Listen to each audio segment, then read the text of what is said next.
Muito boa noite, Paraíba, frente a frente no ar, excepcionalmente começando agora às 10 da noite em função do guia eleitoral que muda aí a programação da TV. Olha só, quando o ano de 2022 começou, ela estava com o nome cotado para disputar o governo da Paraíba. De fato, ela entrou nas eleições majoritárias desse ano, mas defendendo a candidatura à reeleição do governador João Azevedo, tendo aí o filho como candidato a vice. Defendendo a única mulher que está com a candidatura disputando ao Senado da República, a senadora Daniela Ribeiro, nossa convidada de hoje à noite, está aqui para poder falar sobre eleições 2022, política e também sobre como o seu mandato tem servido a Paraíba lá em Brasília. Fica comigo, frente a frente, está no ar.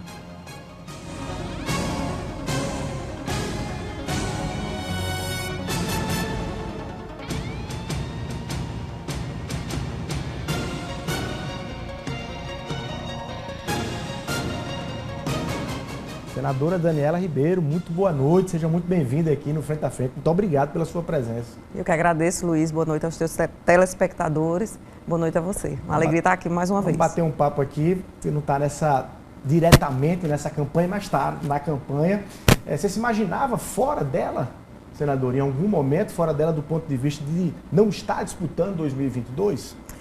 Na realidade, Luiz, eu tinha assim, eu sempre estava na expectativa, né? E na perspectiva também de participar ativamente, ou mesmo como candidata. A gente não deixa de ter essa perspectiva, até porque como agente político, partidário também, obviamente, tem essa perspectiva. E naquele momento, inclusive, mais precisamente, enfim, né, do ano passado, né, havia essa possibilidade.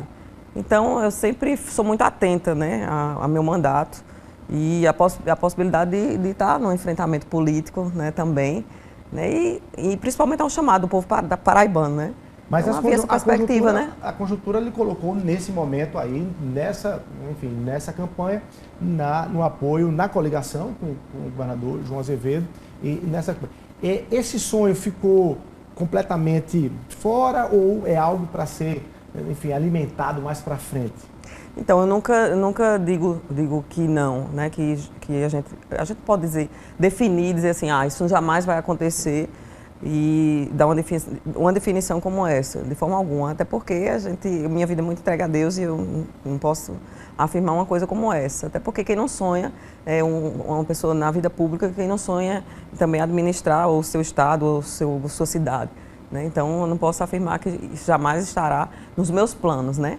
Mas que não pode ser em um outro momento. Mas estão aliados nesse momento. Nesse momento, eu tenho um sonho que isso aconteça, né, nas mãos de outras pessoas que estão aí, a exemplo do próprio governador João Azevedo, né, que é o meu candidato, junto ao lado de Lucas, que está nesse enfrentamento, nessa luta, e que eu acredito realmente que é um projeto para nós paraibanos, que estão nessa luta para que possa oferecer o que há de melhor, e sim, são os melhores nomes, é aquilo que eu acredito que o nosso partido apoia, para esse pleito agora, né, que estamos vivenciando, e estou lutando para isso com muito afinco. Efetivamente na campanha, totalmente na campanha. Toda a agenda, né? Mais do que assim, ou tanto quanto se fosse candidato.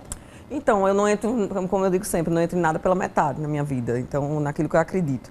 E tenho certeza que para os paraibanos, pelo trabalho que João vem fazendo como governador, naquilo que ele tem se proposto a fazer, né, Lucas entra também como alguém de Campina Grande que efetivamente tem trabalho na cidade, que vivencia a cidade, né, de Campina Grande, que vem contribuir, né, para esse projeto, né, agora para os próximos 4 anos, né, com o trabalho que João vem realizando no governo, com as ações que tem feito, com programas importantes que tem realizado, como a própria questão da saúde, com a Opera Paraíba, né, que são ações que as pessoas têm visto, quantos enfrentamentos no dia a dia o cidadão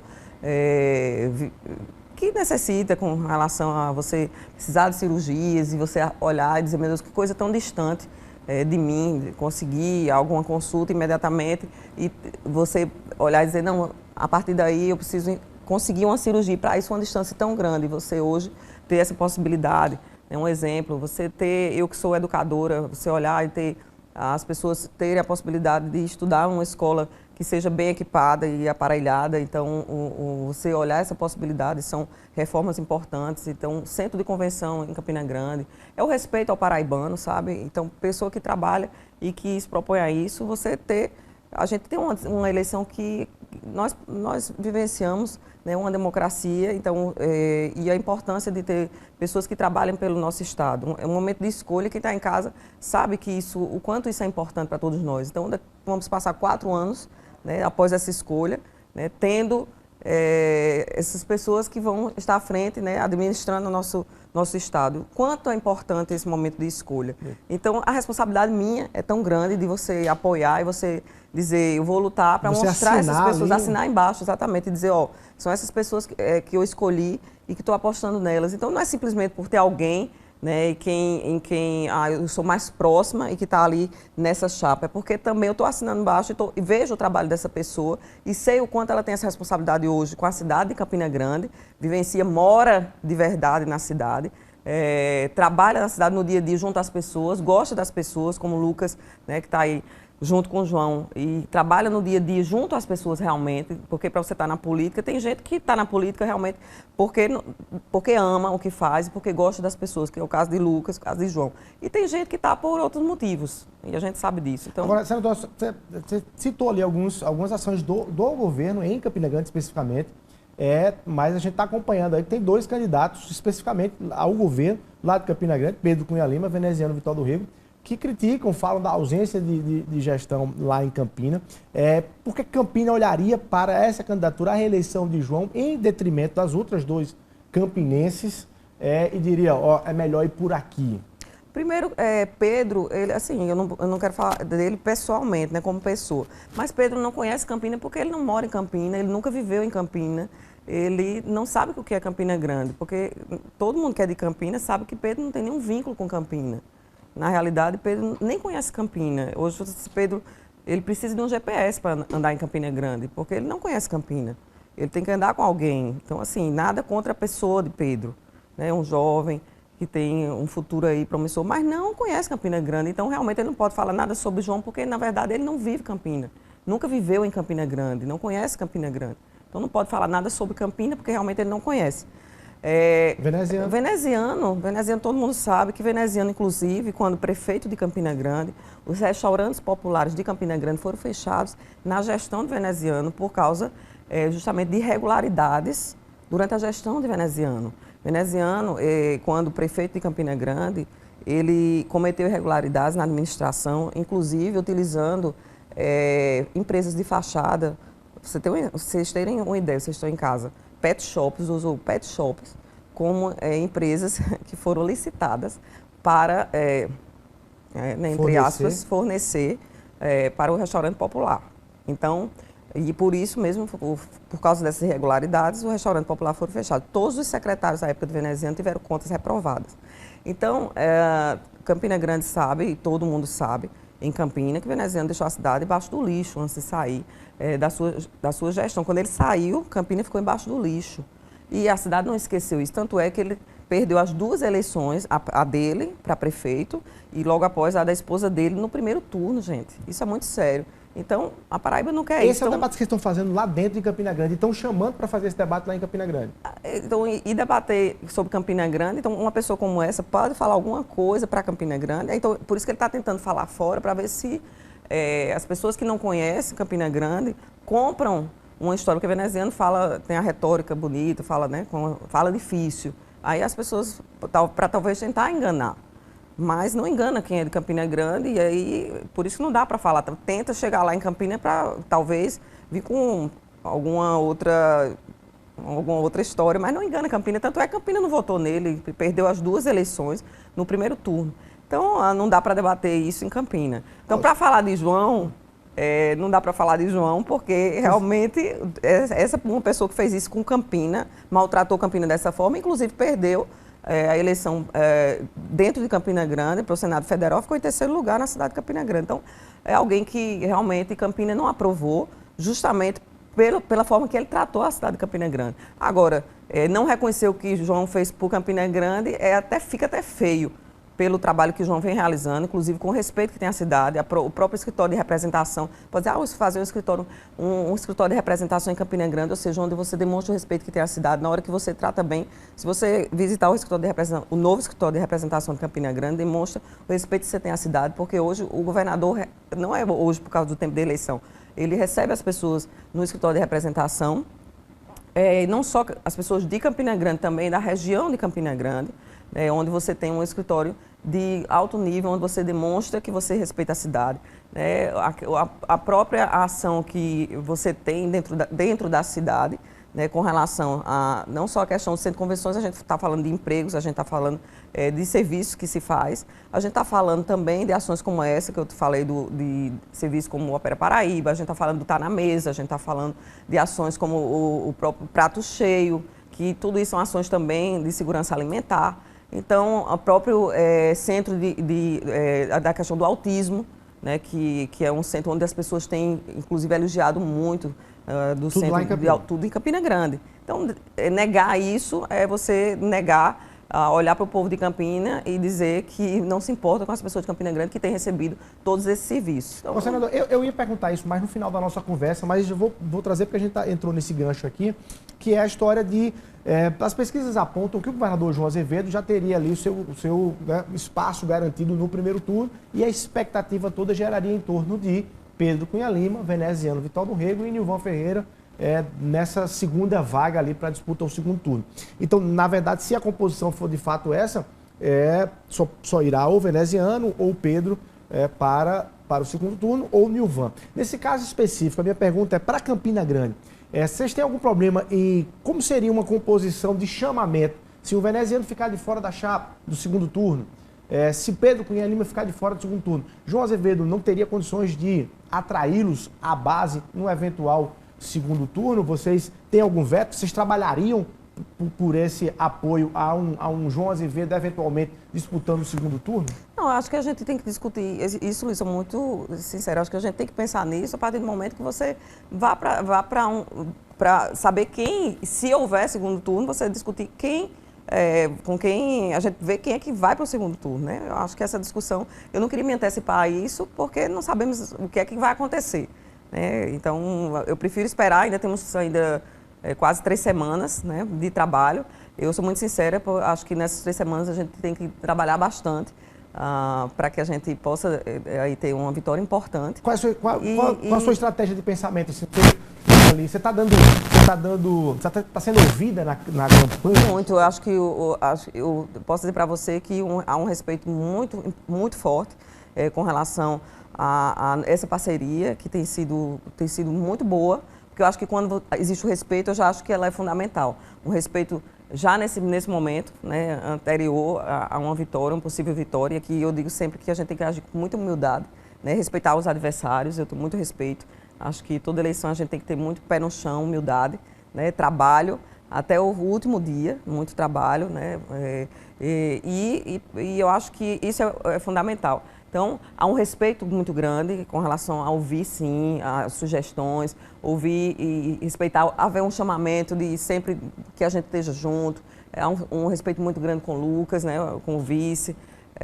Isso é fundamental de ouvir. A gente já percebe que isso, e o governador tem mostrado muito de que isso será um comportamento. Isso é muito importante, inclusive, para Campina Grande, né, que a participação de Campina Grande. Como um eventual João reeleito e Lucas Ribeiro como vice-governador, figurativo ali? Não, pelo contrário. Se você já não é figurativo durante o período anterior, que antecede, né, a um possível momento de eleição, então você já tem uma antecipação daquilo que vai acontecer, possivelmente, né, chegando a uma vitória.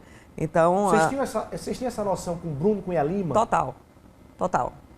Já na campanha é isso? Total. O Bruno sempre foi o que Bruno é. Na campanha já... Total. Que era algo meio difícil de entrar, isso? Total. Então, qual é a leitura que vocês tinham com o Lucas? Eu sempre fiz minha leitura, mas assim, eu sou muito... eu digo sempre, eu sempre respeito muito o que cada um pensa, mas eu sempre fiz minha leitura com relação a Bruno. Bruno sempre foi Bruno. Para quem está em casa nos acompanhando e não conhece Bruno Cunha Lima, o que é Bruno? Sempre Todo Bruno. mundo conhece, Bruno. Não, mas tem gente que quer saber mais, que é de fora de Campinas. Não, assim?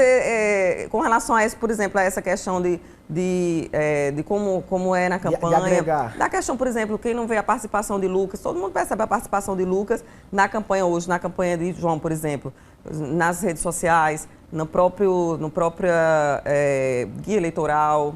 Né? Todo mundo vê como é a participação. Você acha que tem um acolhimento maior? Todo mundo vê como era na campanha com o Bruno, todo mundo percebe. Mas isso tem a ver muito com a personalidade de cada um. Eu acho que o João é muito seguro de si, acho que o João vê muito a contribuição de Lucas, entendeu? E o quanto o Lucas tem contribuído e o trabalho que o Lucas faz em Campina Grande e a contribuição que o Lucas tem dado na campanha e o quanto ele pode contribuir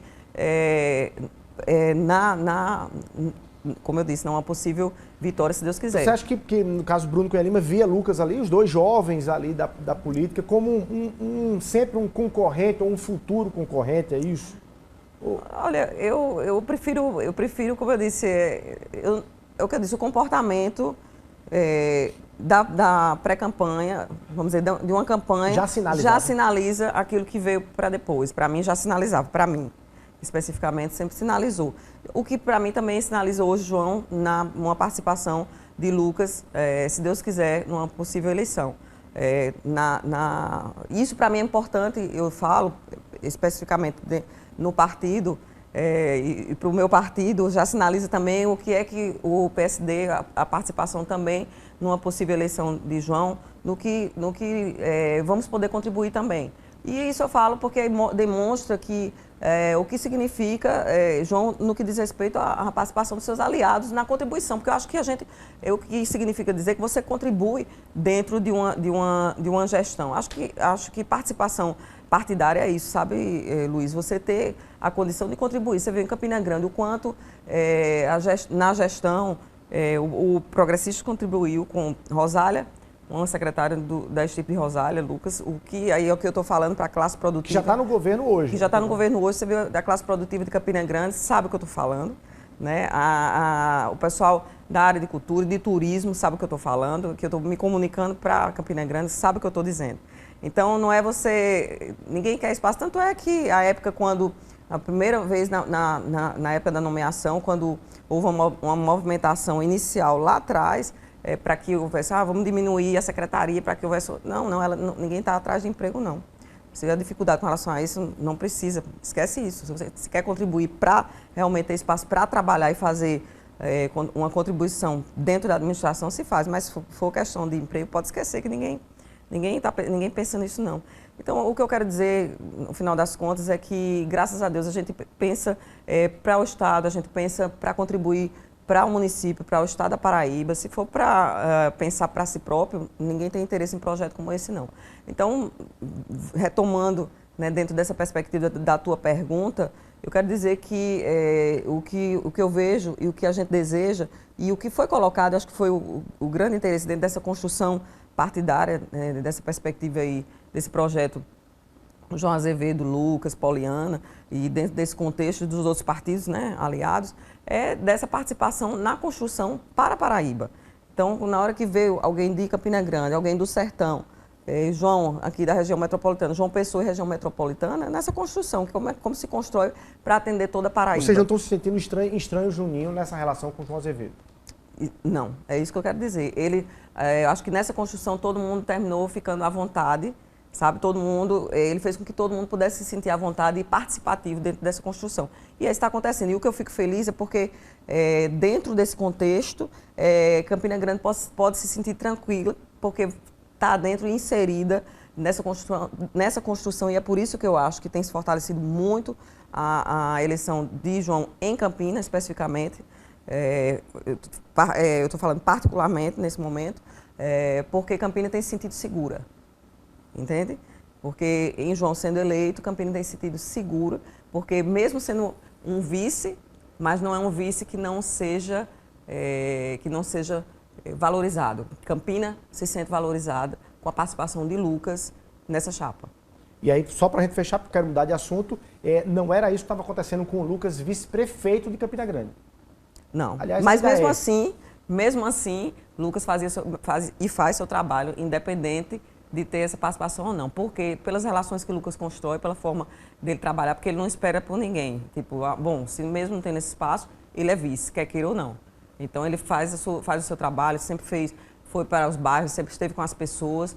E isso tudo eu sempre acompanhei, inclusive acompanhando inclusive por redes sociais, vendo o trabalho dele à distância, porque, graças a Deus, a gente sempre respeitou muito o mandato um do outro, nunca me meti no trabalho de Lucas, na vida dele, assim como sempre houve um respeito mútuo. Então, eu nunca me meti, mas sempre acompanhando o trabalho e o que sempre vieram me dizer. Então, eu sempre achei eu sempre admirei muito a forma dele trabalhar. E eu acho que foi essa grande conquista de ter sido o nome dele. Até porque nunca houve interferência minha com relação à indicação, até porque meu partido é outro, PSD.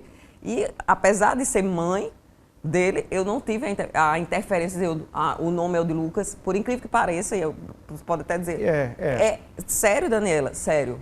Nunca houve a participação de Daniela para dizer assim, o nome é o de Lucas. Nunca. Aliás, há quem diga que, é difícil, alguém pode dizer assim, é difícil acreditar nisso. Mas é verdade. Mas há quem diga Estou olhando para vocês que estão em casa, é verdade. Há quem diga que, por exemplo, essa configuração de Lucas Ribeiro como candidato a vice-governador de João Azevedo, em caso de reeleição de João Azevedo, essa configuração lá para frente, para 2026, coloca seus planos de mudança de desenho seu, né? Porque um eventual Lucas vice-governador, João Azevedo saindo para ser candidato ao Senado, Lucas Ribeiro virando governador, você teria ali só a opção de candidatura à reeleição ao Senado lá em 2026 e não a disputa ao governo, né? Essa configuração muda lá para frente. É que, Luiz, na realidade eu vivo hoje, sabe? Sou muito assim de viver o hoje. Eu estou vivendo hoje. Hoje o povo da Paraíba me deu o mandato de senadora. Eu estou no Senado Federal, graças a Deus, cumprindo com minha missão. Como eu disse, não foi o momento de ser candidata a governadora. Então, me mantenho no Senado Federal. Houve essa configuração aí de Lucas estar participando aí da chapa. É um excelente nome. Como eu disse, fica nessa história, mas é por ser seu filho. Não, graças a Deus está aí o trabalho dele mesmo. Não foi simplesmente por ser colocado. Com toda certeza, houve pesquisa aí do governo também para ver o nome de João, dos aliados, partidos aliados, do nome de Lucas. Com toda certeza fizeram, não era simplesmente se não fosse agregar.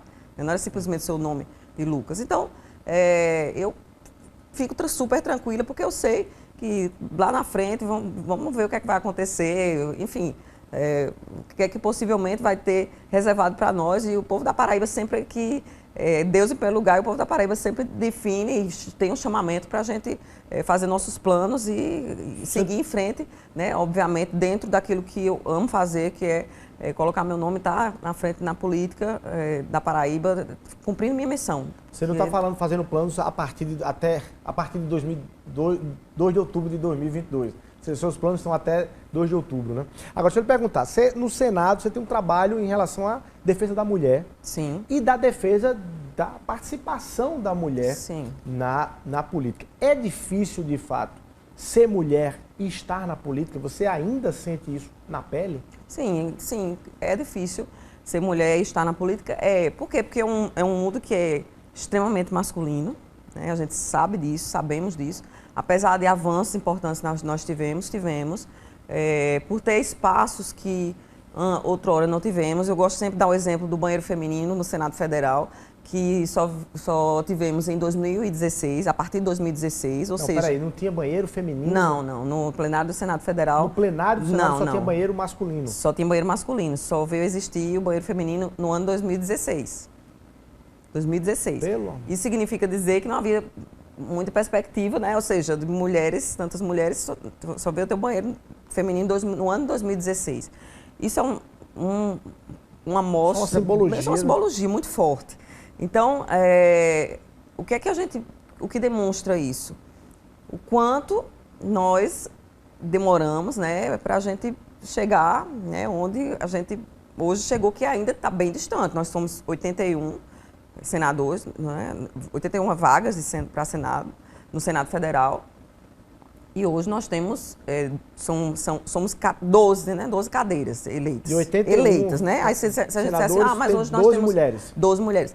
Mas hoje nós temos mas nós temos agora 15, mas suplentes que assumiram nesse momento. A gente está numa dança de cadeiras por causa do momento eleitoral. Mas a eleição foram 12. Mas na eleição foram 12. Nas eleições foram 12. Entendeu? Então, na Paraíba, eu me elegi a primeira agora em que ano? Em 2018. A primeira mulher eleita para o Senado Federal.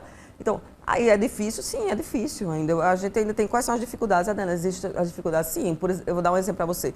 É difícil os homens chamarem para reuniões. Só vou dar um exemplo. Sai à noite, geralmente em Brasília, se chama para reuniões. Em restaurantes. Em restaurantes e tal. Os homens, eles têm um certo constrangimento de assim, vamos nos reunir ali, a gente vai jantar, tal.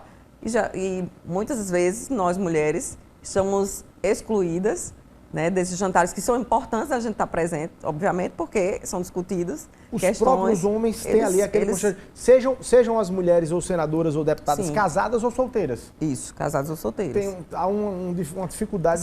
Sim, existe uma exclusão aí nessa situação por constrangimento dos homens. Às vezes é constrangimento, às vezes eles ficam assim, mas de certa forma a mulher está de fora da discussão, da pauta, entendeu? Isso eu estou dando só um exemplo que isso demonstra uma dificuldade que nós temos. É uma coisa um pouco complicada. Agora, aqui na Paraíba, eu disse... Isso acontece porque Brasília é assim, porque as pessoas saem diretamente do trabalho e é uma pauta de trabalho. Então, vou dar um exemplo. No meu partido, eu sou a única mulher, somos 12 senadores. No PSD? No PSD. Somos 12. E eu sou a única mulher. Inclusive, na primeira reunião, eu já fui falando para todos. Olha, gente, se tiver reunião, eu quero dizer que podem me chamar, todos me chamam, ou não qualquer hora, porque eu quero ser tratada igual, todo mundo. Então, me chama a hora que for. Viu meu presidente do partido estava, viu meu presidente, Kassab, o presidente deu um risada, com certeza, né? Viu meu líder? Ouvi. Às vezes quer fazer uma ligação. Não, exatamente, falei até isso, de ligação tarde, não tem problema, pode me ligar. Porque eu não posso ficar fora das discussões, porque isso é importante para o meu estado, importante para Paraíba. Entendeu? Então, assim, óbvio que existe uma dificuldade. Aí para as mulheres, qual é a luta para mudar é uma dificuldade. Isso? Então, assim, para mudar isso, mais mulheres nesse espaço de poder. E aí, entendeu? enfim, a propósito, eu comecei, inclusive, a nossa conversa aqui mencionando que você está defendendo a única mulher, é isso? Que está disputando a candidatura ao Senado aqui na Paraíba, que é a deputada Poliana Dutra. A gente tem acompanhado que ela tem passado ali por alguns momentos difíceis nos municípios, em função das alianças políticas e tudo. Como é que você encara o momento hoje de Poliana inserida nesse debate da composição política, com apoios que acabam não se concretizando em favor da candidatura dela, mesmo estando na base do governador João Azevedo? Isso é uma reação contra a mulher Poliana ou qualquer político que estivesse ali estaria passando pela mesma coisa? Como é que você encara a situação de Poliana hoje? Luiz, qualquer... Não é Poliana contra a mulher Poliana, de forma alguma. Então, a gente tem que ter muito cuidado com isso. Inclusive, hoje em dia está bem complicado essa coisa de tem que ter cuidado para não ser porque é mulher, ou porque... De forma alguma. É a situação que qualquer candidato hoje passaria. Se a gente viu o quanto ficou confusa essa eleição para o Senado Federal. Então, não é por ser a mulher, de forma alguma. Qualquer candidato hoje que estivesse na situação de Poliana estaria passando pela mesma situação. Então, e Poliana está indo muito bem. Ela está indo super bem, enfrentando bem. Ela é uma mulher corajosa, ela é uma mulher guerreira e está enfrentando bem as determinadas situações que ela tem passado. E ela não poderia agir diferente do que ela tem reagido pela forma que ela, assim, pela personalidade que ela tem, pela forma que ela, inclusive, que ela enfrenta as coisas na Assembleia, né, pelo histórico de Poliana. Então, eu digo assim, de forma tranquila, que qualquer um que chegasse nesse lugar que Poliana está, no momento que ela chegou, estaria enfrentando o que ela está enfrentando. Estaria enfrentando isso que ela está enfrentando. Sim. Inclusive, até uma imagem que ficou simbólica aí no município, ela discussando, enquanto o prefeito ali estava com a bandeira de outro candidato ao Senado. Mas como vocês estão construindo isso na base? Assim, tem algumas reversões desses apoios? Estão conseguindo algumas reversões? Tem, ou não? Assim? Tem sim. Semana passada, a prefeita Denise Baima, de Bom Sucesso, por exemplo, ela anunciou o apoio, ela modificou o apoio, estava apoiando um outro candidato e fez o anúncio e reverteu o apoio. e anunciou o apoio à Poliana. Então, estou só dando um exemplo desse final de semana passado. Então, existe sim umas modificações, está acontecendo modificações sim pró-Poliana em diversos municípios e situações, graças a Deus, que tem se revertido e que tem sido extremamente positivo. E também o tempo que a Poliana está tendo de se apresentar para a Paraíba. Afinal de contas, ela foi a última, né, a anunciar a sua candidatura e ter a chance do povo conhecê-la. Vocês têm expectativa na candidatura dela do ponto de vista agora, com essa última decisão do TRE em relação ao registro de candidatura do ex-governador Ricardo Coutinho, que aparece liderando nas pesquisas eleitoralmente? Vocês traçaram uma nova estratégia para a Poliana a partir desse novo quadro? Sem dúvida alguma que com esse indeferimento da candidatura do ex-governador Ricardo Coutinho, com toda certeza, Poliana vai ter um ganho muito grande e muitos vão... Quem quer dar um voto perdido? Ninguém quer. O povo, muita gente que diz, eu não vou perder meu voto.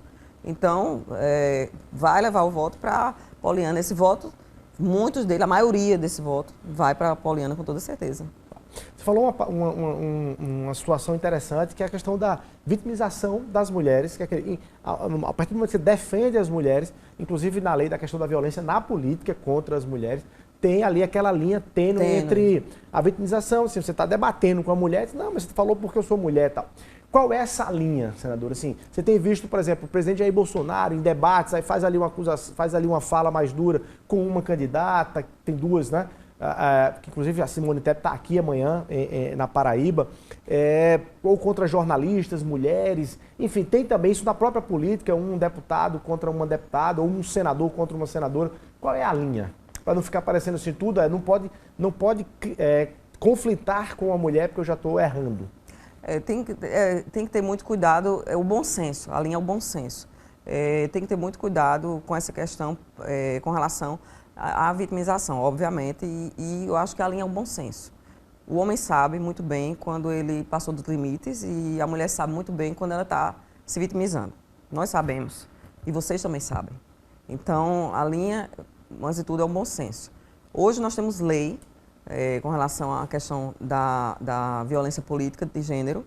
Essa lei, inclusive, eu tive a honra de ser relatora e fui relatora, tive a oportunidade de ser, inclusive, por ter sofrido violência aqui no meu estado, né, por parte de um deputado estadual que, à época, eu fui fazer uma crítica, não a ele, uma crítica a uma reunião que tinha acontecido numa época que não era propícia, uma reunião da oposição, inclusive, que não era propícia. Alguém foi me perguntar sobre essa reunião e eu disse, olha, eu acho que não é oportuna por causa do período que não deveria acontecer, que era um período bem anterior ao período eleitoral. E aí esse deputado disse que me chamou de café com leite, eu senadora. Disse que eu era café com leite e que eu não tinha opinião, quem mandava em mim era meu irmão ou meu pai. Isso nitidamente... Só para registrar, Enivaldo Ribeiro e Agnaldo Ribeiro. Pois é. Então, isso nitidamente para você é uma violência política ou não, Luiz? Ele diminuiu só pelo fato de você ser mulher, ele disse assim, você não pode estar participando disso aqui. Só para lembrar o deputado, senadora? Valber Virgulino. O deputado Valber Virgulino, que está com mandato então, aí. Isso para você...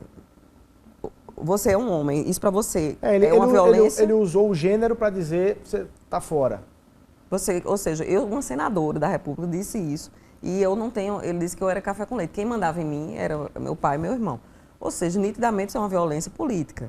O bom senso de qualquer pessoa diria que isso é um absurdo. A lei combate isso. A lei combate esse tipo de situação, esse tipo de absurdo. Entendeu? Então, você pode fazer qualquer outra crítica, você pode dizer de outra forma. Você poderia dizer, olha, a senadora dizer isso, qualquer outra crítica. Agora, dizer que quem manda em mim é meu pai, meu irmão, que eu sou um café com leite, isso é nitidamente Por que não se diz esse tipo de crítica não se faz com um homem? Entendeu? Olha, quem manda nele é a mãe dele, a mulher. Isso não é uma crítica que se faz, geralmente, com um homem. Quando você faz críticas que são emocionais, por exemplo, que é outra violência política de gênero, que leva a questão da emocional, porque você é histérica, porque ela é histérica, porque está faltando um homem para ela, porque esse tipo de crítica, é uma violência política. Agora, como senador, você tem uma trajetória que deve ter passado por isso. Isso não é só para dizer isso não é linha tênue, entende? Aquela situação que aconteceu com a deputada Camila Toscano. Porque ela só sabe pentear o cabelo, passar batom. Gente, Isso não se diz com uma mulher, entende? Que uma mulher que está num trabalho na Assembleia, você vai e diz, não se diz isso. Você quer dizer, fazer uma crítica com uma mulher, uma deputada, uma política, você não faz esse tipo de crítica. Isso é violência. E vamos ser sinceros, a gente não está falando, a gente está falando de pessoas que lidam no dia a dia, que sabem, que entendem muito bem o que está se dizendo. Então, isso é violência política de gênero. Agora, quando você começou, você saiu da Assembleia Legislativa e foi direto para o Senado Federal e foi direto para Brasília, para o Congresso Nacional, chegando lá pela primeira vez ali no Congresso. E aí a minha pergunta é, você chegou como chegou a irmã de Aguinaldo Ribeiro, você confrontou isso? Hoje a gente vê as notícias, as informações dando conta que você vai receber esse ano um prêmio de uma das melhores parlamentares da Paraíba, entre as 3 do Brasil, do Congresso em Foco, do ranking dos políticos esse ano. Para ter chegado a isso, assim, você precisou descolar e dizer assim, olha ali a irmã de Aguinaldo Ribeiro, que estava em Brasília há muito mais mandatos? Então, quando eu tive que construir minha história, né? Eu fui de vereadora, deputada estadual, e sempre tive houve sempre um respeito. O Aguinaldo teve o mandato dele, eu entrei na política porque amava a política e queria entrar na política. Então, construí minha história política. Todo mundo sabe como é o meu temperamento, vê como é o de Aguinaldo. Bem diferente, inclusive. Bem diferente, né? Ver como é a minha atuação, ver a dele também. Mas quando você chegou em Brasília, para Brasília, era uma novata. Total. Irmã de alguém que já tinha... Total. Quantos mandatos, Aguinaldo, já lá? Já tinha sido, terceiro, inclusive, ministro, né? Isso, total. E aí? E aí, quando eu cheguei, quando eu cheguei no Senado, primeiro, assim, eu tive minha atuação também, graças a Deus, assim, minha personalidade também é forte, assim, eu tenho minha atuação, fui líder, tive a oportunidade de ser líder do meu partido. Então, assim que cheguei, recebi o convite do presidente do partido, Ciro Nogueira, à época, né, progressistas, então fui convidada para ser líder do meu partido. E como líder, tive a oportunidade de estar próximo ao presidente do Senado, à época, Davi Alcolumbre, e como líder, tive a oportunidade também de relatar matérias importantes, como o PL 79, que era a nova lei das telecoms, né, das teles, e que abriu as portas para o 5G aqui no país. E por força disso, você já tive uma oportunidade de conhecer imediatamente os líderes, de convivência com os líderes do Senado Federal. E daí, para você entrar imediatamente e conhecer os líderes e ter oportunidade toda semana reunida com os líderes, e aí estar nos ministérios e estar discutindo. Na primeira semana eu estava reunida com o próprio presidente da República, na segunda semana. O presidente da República, o líder o meu presidente do partido e o líder da Câmara.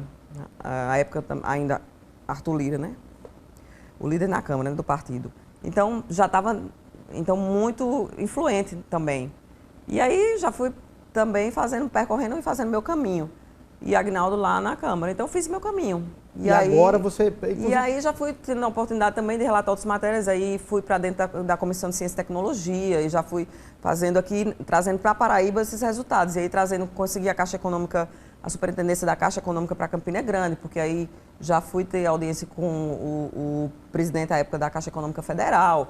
Enfim, e aí eu sou também muito ousada, quem me conhece sabe disso. E aí já fui fazendo toda essa construção em Brasília, ao mesmo tempo, obviamente, Aguinaldo é uma figura extremamente importante em Brasília, e onde eu chegava, tinha também essa porta aberta de conhecer as pessoas, conhecerem ele, e acho que é uma troca muito importante também para o nosso Estado. E aquilo que ele construiu lá em Brasília, não tenho dúvida que é algo muito importante, né, onde chegava, inclusive, em restaurantes, a irmã do líder, e quando encontro com ele lá em Brasília, as pessoas que o conhecem e o reconhecem como ministro e alguém que tem essa influência, o líder e tal, como líder da maioria, inclusive, hoje líder do Congresso Nacional. E essa, sem dúvida alguma, sempre foi muito importante. Agora, graças a Deus, pude também construir o meu caminho. E, sem dúvida alguma, o fato de ter sido líder do Progressistas foi uma porta de entrada para esse caminho. E aí você apresentar projetos, ou entre outras também relatorias, Luiz, que foram fundamentais para essa construção. Bom, a gente está em plena campanha para governador e para Senado da República, ali uma vaga que será aberta, mas também aí é o momento de se avaliar os mandatos atuais dos senadores, os que estão, enfim, se colocando, né, para a disputa, acabam fazendo referências também a quem está no mandato. Assim, eu queria passar um vídeo do prefeito Bruno Cunha Lima, que fez ali uma crítica em relação aos senadores, inclusive veneziano, Nilda Gondim, Daniela Ribeiro, em relação a Campina Grande. A gente trata de Campina, depois trata aí, no geral, do seu mandato lá em Brasília. Vamos ouvir o que o prefeito Bruno Cunha Lima falou, eu queria lhe ouvir sobre isso. Na tela, o prefeito Bruno Cunha Lima num discurso recente. Eu não tenho essa bênção de ter tido um apoio, por exemplo, no Senado. Campina Grande, os 3 senadores da Paraíba são daqui. Mas antes não fosse. Porque Efraim, sem ser com a raiz, nascido em João Pessoa, com a raiz em Santa Luzia, no Sertão, fez em um ano, enquanto eu sou prefeito, fez em um ano mais do que 3 senadores juntos fizeram pela cidade. Senadora, prefeito Bruno Cunha Lima, você responde daqui a pouquinho. A gente vai rapidinho para o intervalo comercial, 1 minutinho, você toma água aí, a gente volta aqui. 1 minutinho a gente está de volta aqui no Frente a Frente.